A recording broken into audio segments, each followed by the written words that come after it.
Shalom Bapak Ibu, salam sehat buat kita semua.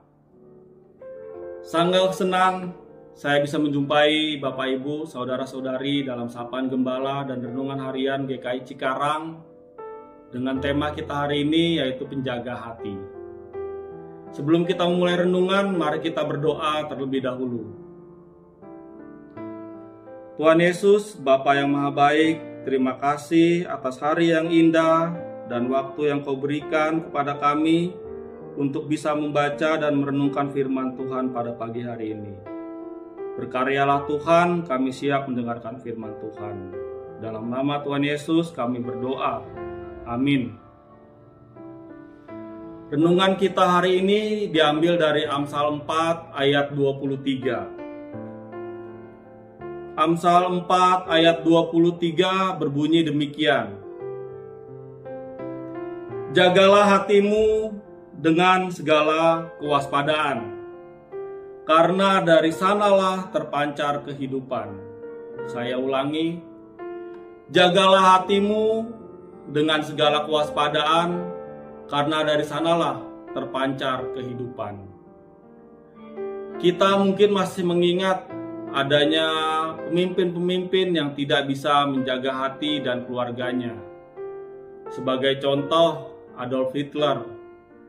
Beliau adalah pemimpin Jerman yang sangat karismatik dan juga keras dalam memimpin anak buahnya. Beliau memiliki keluarga dan anak-anak, namun sayang, beliau tewas bunuh diri dalam bunkernya dengan kondisi yang misterius. Bahkan dia meminta keluarganya untuk bunuh diri terlebih dahulu. Hal ini terjadi karena beliau tidak bisa merasakan kemaluan akibat kalah dari perang.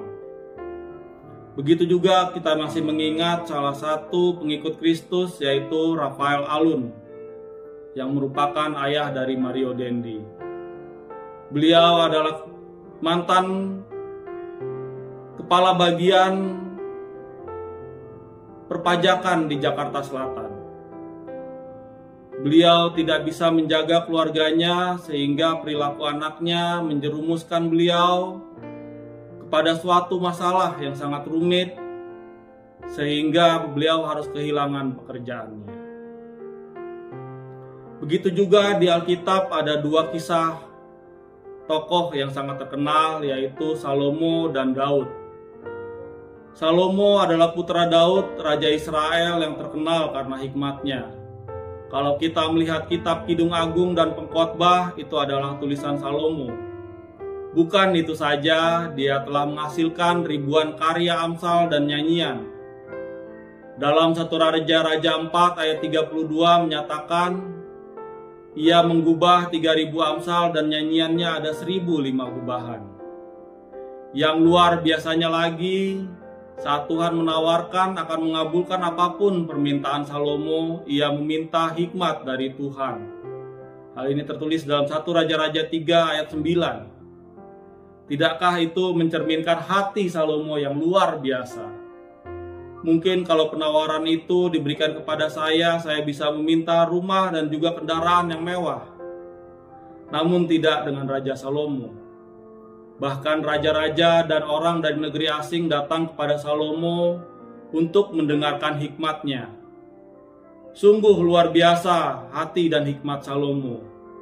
Namun sayang, Raja Salomo di akhir hidupnya menikah dengan perempuan-perempuan lain yang menjauhkan Salomo daripada Tuhan. Berbeda dengan Daud ayahnya, Daud berkenan di hati Tuhan, gagah perkasa, dan seperti dikatakan dalam 2 Samuel 8 ayat 6, Tuhan memberi kemenangan kemanapun Daud berperang. Tidakkah itu menakjubkan? Sayang, ia jatuh karena satu hal sepele. Ini bermula ketika dia tidak ikut berperang melawan Bani Amon dan melihat kemolekan Batsheba, sehingga Daud pun berzina. Konsekuensinya, Daud membunuh Uria, suami Batsheba, untuk menyembunyikan kejahatannya. Batsheba pun hamil namun anaknya meninggal dan berbagai masalah mulai menimpa Daud dan keturunannya.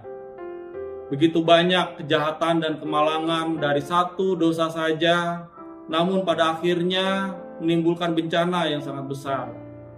Memang di akhir hidupnya Daud mengakui dosanya dan kembali kepada Tuhan. Apa yang bisa kita pelajari dari kedua tokoh Alkitab tersebut? Yang pertama, hidup nyaman sehingga tidak bertumbuh. Kenyamanan dalam hidup bisa membuat kita lengah. Salomo sudah nyaman dengan tahta, kejayaan, kerajaan, dan harta yang melimpah serta keamanan kota. Hal ini mengundang mengabaikan pemberinya, yaitu Tuhan, dan mengutamakan istri-istrinya. Sedangkan Daud mengalami kenyamanan saat panglima dan pasukannya pergi berperang. Dia memilih tinggal sendiri di kediamannya. Tanpa disangka, dosa menggoda dan membuatnya terjerumus.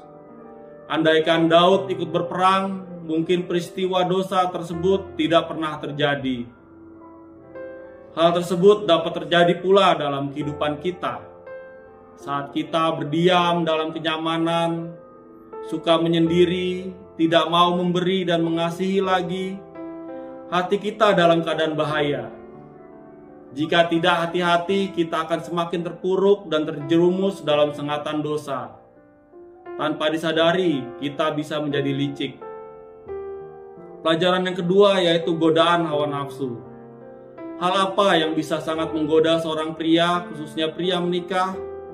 Salah satunya adalah wanita selain istri kita. Daud sudah menikah, bahkan memiliki banyak istri. Akan tetapi hawa nafsu tidak kenal batas. Ia melihat Batsheba dan dari situ mulailah dosanya timbul. Semua orang, bahkan yang sudah menikah sekalipun, tidak imun terhadap hawa nafsu dan godaan. Bahkan godaan paling kecil sekalipun bisa menuntun kepada kejatuhan.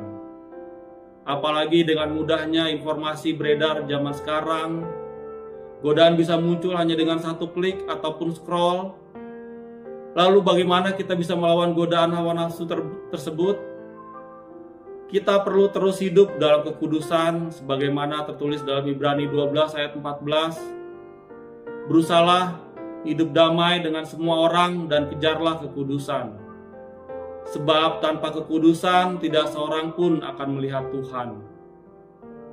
Ketika kita melihat yang kudus, kita akan terbawa menjadi orang yang kudus. Oleh karena itu, pegang terus firman Tuhan. Cintai apa yang kudus, niscaya kita bisa menjaga hati kita. Menjaga hati adalah hal yang mutlak dilakukan bagi setiap orang Kristen, baik pria maupun wanita. Bagaimana keadaan hati Anda hari ini? Jika Anda masih berusaha keras menjaganya, selamat bagi Anda. Namun jika Anda mulai tergoda atau nyaman, mari berusaha kembali ke jalan yang benar. Percayalah, usaha Anda tidak akan sia-sia. Hidup kudus dengan hati benar akan memberi satu reward besar, yaitu perkenanan Tuhan. Apabila Tuhan sudah berkenan, saya percaya apapun yang kita minta dan kita cita-citakan pasti akan berhasil. Demikian renungan kita hari ini. Semoga firman Tuhan pada hari ini dapat menyemangati kita untuk melakukan aktivitas kita selanjutnya. Jangan lupa bagikan renungan ini kepada saudara-saudari yang lain. Selamat beraktivitas. Tuhan Yesus memberkati. Mari kita tutup dalam doa. Terima kasih Tuhan Yesus, hamba-Mu sudah selesai menyampaikan firman Tuhan. Berkati jemaat-Mu yang akan bekerja pada hari ini.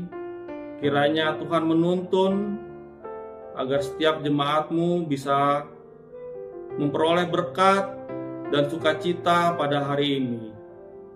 Ampuni juga segala dosa dan kesalahan kami, agar kami layak menjadi anak-anak-Mu. Di dalam nama Tuhan Yesus kami berdoa dan mengucap syukur. Haleluya, amin. Terima kasih, sampai berjumpa dalam renungan harian selanjutnya.